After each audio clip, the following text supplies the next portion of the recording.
जय जोहार, नमस्कार। दैनिक छत्तीसगढ़ चैनल देखना शुरू कर चुके हैं आप और आज 9 अगस्त दिन रविवार छत्तीसगढ़ की सारी बड़ी खबरों की शुरुआत इस चैनल को सब्सक्राइब करने के साथ, ताकि छत्तीसगढ़ की रोजाना बड़ी खबरें बिना किसी रुकावट के हम आप तक लगातार पहुंचा सके। छत्तीसगढ़ में महतारी वंदन योजना की 30वीं किस्त का भुगतान जारी कर दिया गया। सीएम साय ने महिलाओं के खाते में ये पैसे भेज दिए हैं। छत्तीसगढ़ की महिलाओं के लिए एक बड़ी अच्छी खबर है। मुख्यमंत्री विष्णुदेव साय ने महतारी वंदन योजना की 30वीं किस्त का भुगतान जारी कर दिया है, जहां प्रदेश की तकरीबन 67,20,000 पात्र महिलाओं के बैंक खातों में ये राशि पहुंच गई है। मुख्यमंत्री साय ने कहा कि महतारी वंदन योजना राज्य सरकार की उन प्रमुख जन कल्याणकारी योजनाओं में से एक है, जिसका मकसद महिलाओं को आर्थिक रूप से सशक्त बनाना है। उन्होंने आगे कहा कि जब माताएं और बहनें आर्थिक रूप से सशक्त होती हैं, तब परिवार मजबूत होता है, बच्चों का भविष्य सुरक्षित होता है और समाज विकास की एक नई दिशा में आगे बढ़ता है। मुख्यमंत्री साय ने कहा कि यह योजना केवल हर महीने 1,000 रुपए की सहायता राशि उपलब्ध कराने तक सीमित नहीं है, बल्कि महिलाओं के आत्मविश्वास और सामाजिक भागीदारी को मजबूत करने का एक प्रभावी माध्यम बन चुकी है। पेंड्रा बिलासपुर नेशनल हाईवे 45 के 60 किलोमीटर पर गड्ढे ही गड्ढे हैं, कीचड़ और वाहन लगातार फंस रहे हैं। 2 घंटे का सफर 5 घंटे में तय होता है। रोजाना 2,000 वाहन और 30 बसें इससे गुजरती है। पेंड्रा से होकर बिलासपुर को जोड़ने वाली नेशनल हाईवे 45 के हालात इन दिनों बेहद खराब है। सड़क इन बड़े बड़े गड्ढे और कीचड़ पर दलदल बन चुका है। इन हालातों में भारी वाहन भी फंस रहे हैं, जिससे छोटी गाड़ियों का गुजरना भी मुश्किल हो गया है। गौरेला पेंड्रा मरवाही जिले को बिलासपुर से जोड़ने वाला यह मुख्य मार्ग करीबन 60 किलोमीटर लंबा है। इस मार्ग से रोजाना लगभग 2,000 से ज्यादा वाहन और 30 बसें गुजरती हैं, जो यात्रियों को पेंड्रा और बिलासपुर के बीच लाती ले जाती हैं। बता दें, कई जगहों पर बड़े वाहन के सड़कों के गड्ढे और दलदल में फंस जाते हैं, जिसकी वजह से एक लंबा जाम लग जाता है। छोटी गाड़ियों के लिए तो कई हिस्सों से निकलना भी मुश्किल हो गया है। जहाँ पहले पेंड्रा से बिलासपुर तक का सफर करीबन 2 घंटे में पूरा हो जाता था, अब इसमें तकरीबन 4 से 5 घंटे तक का वक्त लग जा रहा है।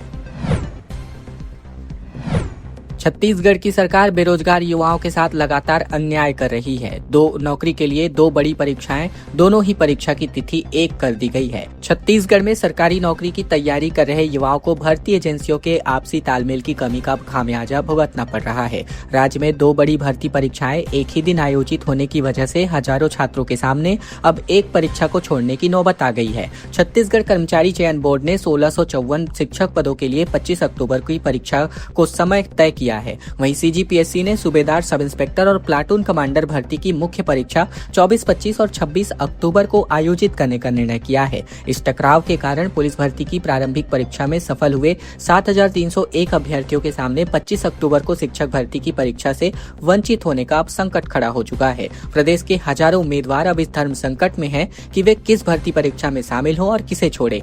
इसी के साथ ही 2 और परीक्षाओं का टकराव एक ही तिथि पर हो रहा है, जिसमें आईबीपीएस और सीजी सेट की परीक्षा दोनों एक ही दिन पड़ रही है। बता दें कि छत्तीसगढ़ कर्मचारी चयन बोर्ड यानी सीजीएसएसबी के द्वारा असिस्टेंट प्रोफेसर की पात्रता के लिए सीजी सेट की परीक्षा का आयोजन होगा और इसी ही तिथि पर बैंकिंग कार्मिक चयन संस्थान के द्वारा आईबीपीएस पीओ मेंस की परीक्षा दोनों ही एक ही तारीखों पर संपन्न होने जा रहा है। दोनों ही परीक्षाएं 4 अक्टूबर को प्रस्तावित है और यह पहली बार नहीं है जब प्रदेश के छात्रों को इस तरह की समस्याओं का सामना करना पड़ रहा हो।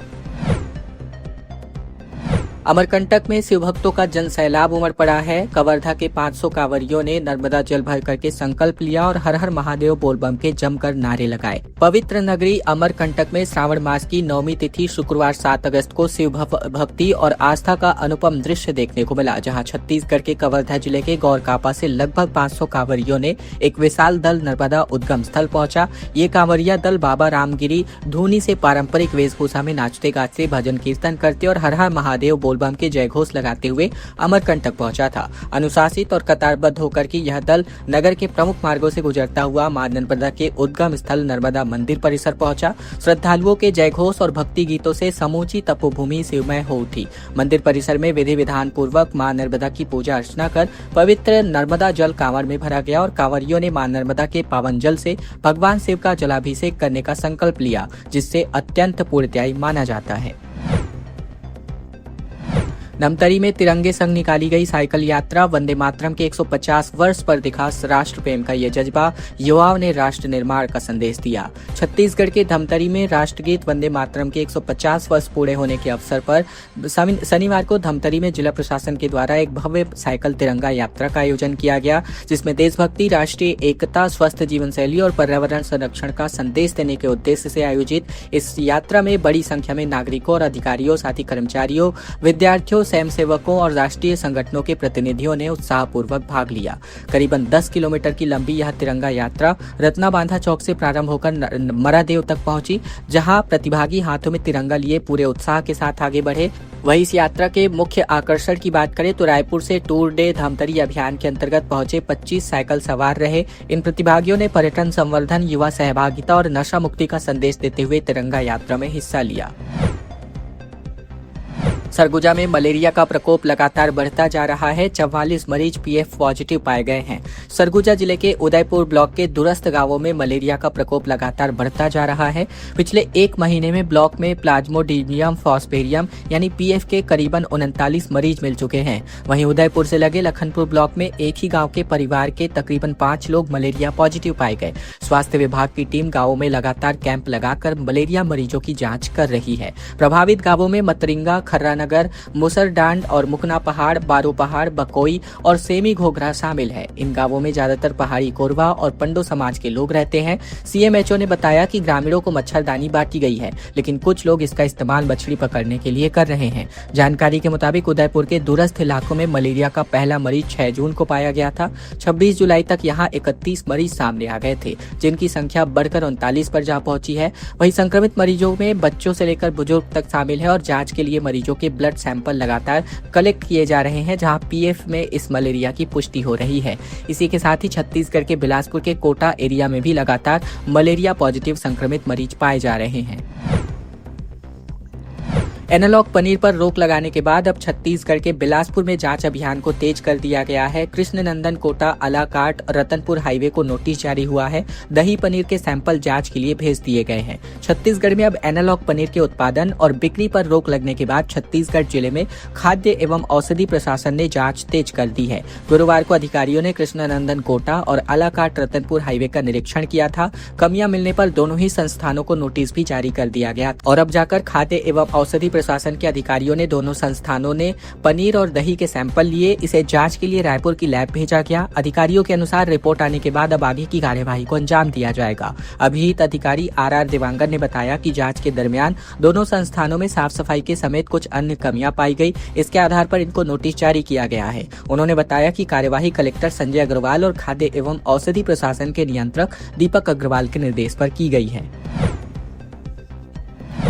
जर्जर सड़क और क्षतिग्रस्त पुल को लेकर के छत्तीसगढ़ के आम पब्लिक लगातार त्रस्त हैं और इसी कड़ी में जर्जर सड़क और क्षतिग्रस्त पुल को लेकर चक्काजाम विभिन्न जिलों में आयोजित हो रहा है। इसी कड़ी में 15 दिनों का अल्टीमेटम खत्म होना जय जोहार पार्टी के लिए और ग्रामीणों ने इसको लेकर प्रदर्शन किया।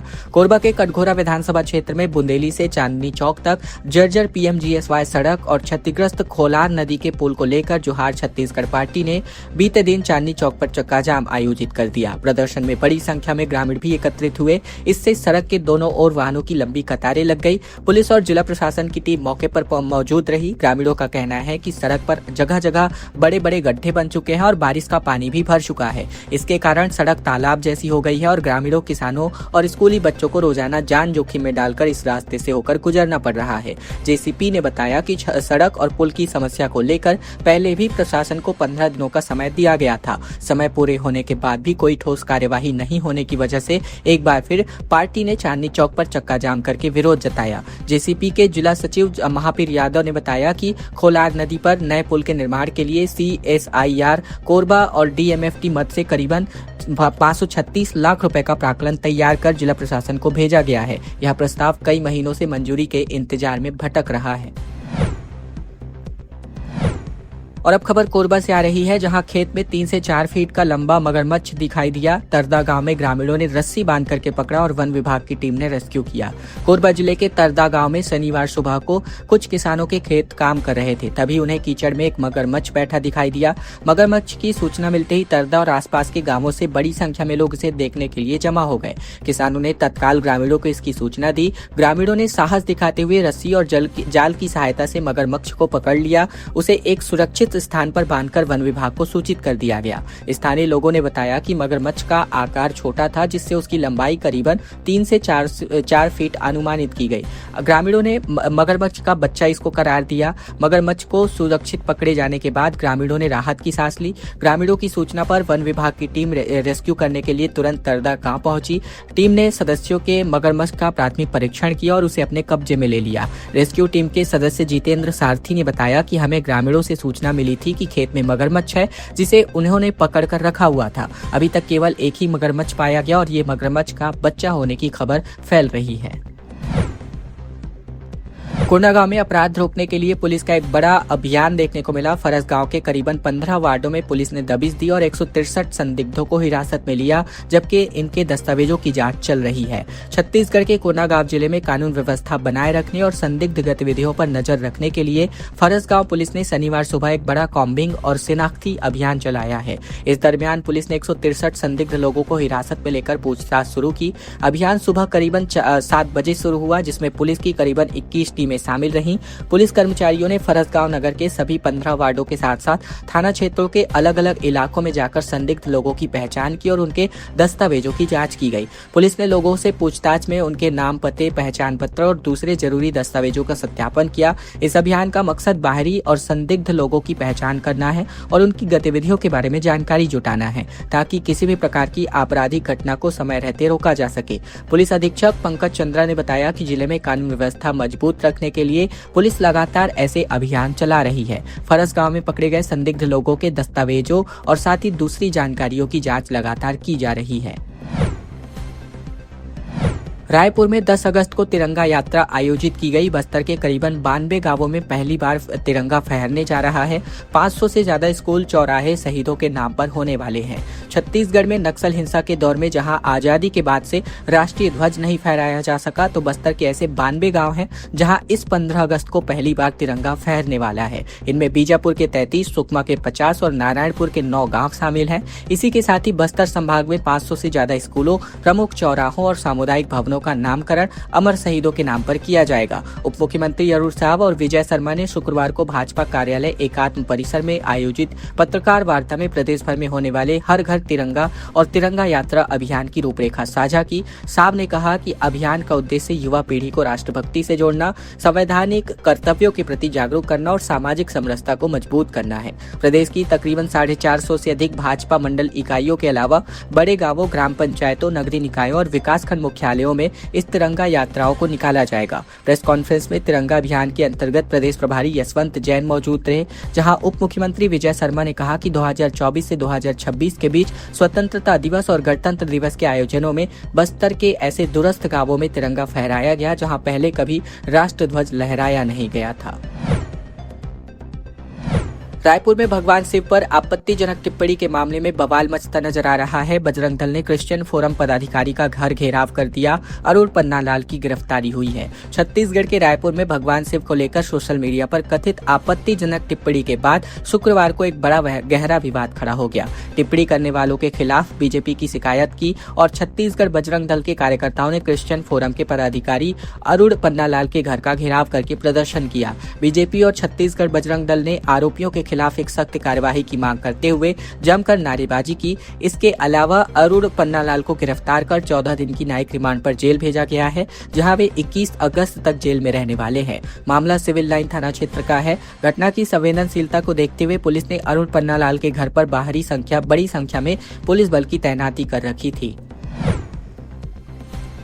सांप ने काटा तो गले में लपेट करके अस्पताल पहुंच गया स्नैक कैचर। कांकेर में रेस्क्यू करते समय स्नैक ने डसा तो युवक पूरी तरीके से स्वस्थ बताया जा रहा है। छत्तीसगढ़ के कांकेर जिले में सांप के काटने के बाद युवक ने उसी सांप को अपने गले में लपेट लिया और करीबन 14 किलोमीटर तक बाइक चलाकर अस्पताल पहुंच गया। इस दौरान किसी ने घटना का वीडियो बना लिया जो कि अब सोशल मीडिया पर तेजी से वायरल है। हालांकि गनीमत रही कि सांप जहरीला नहीं था और इलाज के बाद युवक पूरी तरीके से स्वस्थ बताया जा रहा है। ये घटना कोयली बेड़ा ब्लॉक के पंखाजूर की बताई जा रही है। जानकारी के अनुसार देवजीत सरकार नाम का युवक पिछले 8 सालों से सांपों का रेस्क्यू कर रहा है। रेस्क्यू के दरमियान उसे एक सांप ने काट लिया। सांप के काटने के बाद देवजीत सिंह ने उसे अपने गले में लपेट लिया और 14 किलोमीटर दूर अस्पताल पहुंचा ताकि डॉक्टर सांप की पहचान कर सही से इलाज कर सके। बड़ी खबर छत्तीसगढ़ के सरकारी स्कूल को लेकर, जहां शिक्षकों की शराब और चिकन पार्टी स्कूल के अंदर देखने को मिली। छत्तीसगढ़ के शक्ति जिले के सरकारी स्कूल में शराब और चिकन की पार्टी का वीडियो सामने आया है। वीडियो में 5 शिक्षक और एक स्वीपर स्कूल के कैंपस में शराब और चिकन की पार्टी करते नजर आ रहे हैं।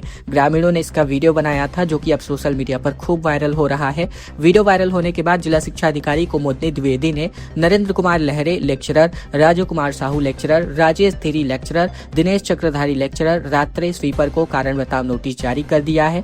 डीओ ने कहा कि कर्मचारियों से जवाब मिलने के बाद अब आगे की कार्यवाही को अंजाम दिया जाएगा। ये पूरा मामला मालखरौदा ब्लॉक के शासकीय हायर सेकेंडरी स्कूल किरारी का बताया जा रहा है। खबरों का सिलसिला बस यही तक का था। अगर आपको यह वीडियो अच्छी लगे इस वीडियो को जरूर से लाइक कर दीजिएगा। इस चैनल को सब्सक्राइब करना बिल्कुल मत भूलेगा ताकि छत्तीसगढ़ की रोजाना बड़ी खबरें बिना किसी रुकावट के हम आप तक लगातार पहुंचा सके। इस वीडियो को लाइक करने के साथ इस वीडियो को शेयर करना बिल्कुल मत भूलेगा अपने तमाम दोस्तों और रिश्तेदारों तक, ताकि उन तक भी हम महत्वपूर्ण खबरें बिना किसी रुकावट के रोजाना ठीक इसी प्रकार लगातार पहुंचाई जा सके।